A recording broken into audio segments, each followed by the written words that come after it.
Men paxta maydonimni an'anaviy usulda sug'oraman. Men paxta dalamni tomchilatib sug'orish orqali sug'oraman. Mavsum davomida 1 gektar paxtani sug'orish uchun 3,5 ming 4 ming tonna suv sarflanadi.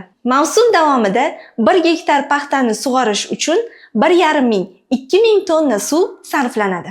Paxtani oziqlantirish uchun 550-600 kilogramm mineral o'g'it sarflanadi. Paxta dalasini oziqlantirish uchun 400 kilogramm o'g'it sarflanadi. Kultivatsiya kabi masalalar uchun 900-950 litr yoqilg'i sarflanadi. Tomchilatib sug'orishda kultivatsiya ishlari amalga oshirilmaganligining hisobiga yoqilg'i sarflanmaydi.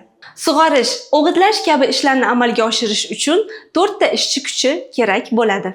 Tomchilatib sug'orishda sug'orish jarayonlarini boshqarish uchun atigi 1 kishigina kifoya qiladi.